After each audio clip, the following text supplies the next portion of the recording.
Did you know that the most reliable predictor of a life lived in quiet desperation isn't a lack of talent or opportunity, but a silent, waiting hope?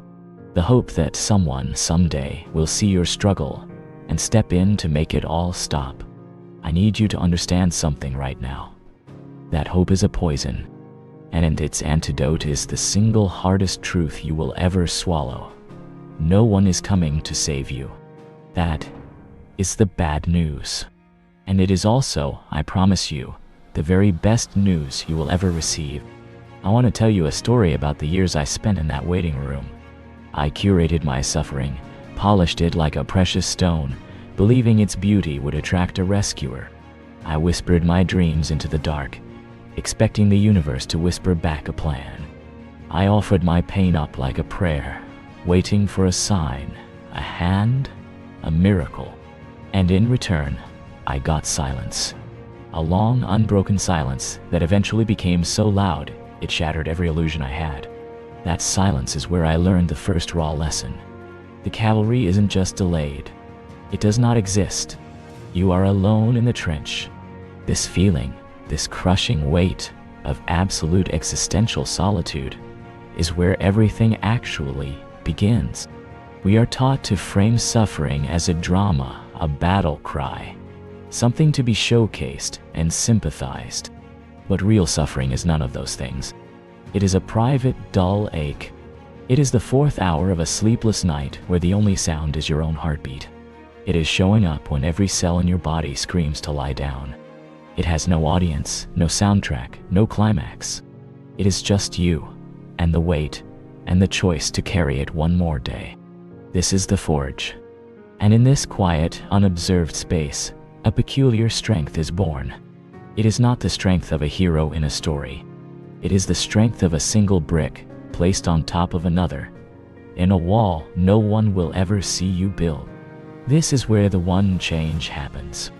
Not on a mountaintop, not in a blinding flash of inspiration. It happens in the mundane. It is the moment you stop waiting for the conditions to be perfect, and you simply decide. You decide to become the person who does the thing. Just one thing. One change so fundamental. It alters your identity at the root. It is not about productivity or hack. It is about archaeology. It is the slow, careful excavation of the person you were told you should be to uncover the person you actually are. That one change is the first, fragile thread you pull. And suddenly, the entire sweater of your old life begins to unravel. It is irreversible. Once you see it, you cannot unsee it. Once you know you are the architect, you can never again believe you are just a tenant in your own life. Patience is the companion of this change, but understand me clearly. This patience is not weakness. It is not passive waiting. It is the relentless, active patience of a tree growing roots. The tree does not strain or weep because it is not yet tall. It simply drinks the rain and turns toward the sun, day after day, knowing its growth is inevitable but unseen. This is the work, the long, unsexy, uncelebrated winter of becoming. You will plant seeds in soil that looks frozen and barren. You will water them with discipline that feels like folly. And you will do this for a long, long time with no proof that anything is happening. This is the test. The world celebrates the harvest, but the destiny of the crop was decided in those silent underground months. Then one day, you will notice a shift. It will be so quiet you might miss it. The thing you once dreaded now feels like a rhythm. The voice of doubt now sounds like a distant echo, not a present command. The person you were trying so desperately to save, that lost waiting version of you, starts to feel like a stranger from an old story. This is the rebirth without fantasy. There is no fireworks. There is only the solid, unshakable ground of your own capability beneath your feet. You have not been saved. You have built a foundation, and a foundation cannot be undone. So here is what I ask of you, not as a command, but as a whisper from someone who has sat in the same dark you might be sitting in now. Listen to the silence.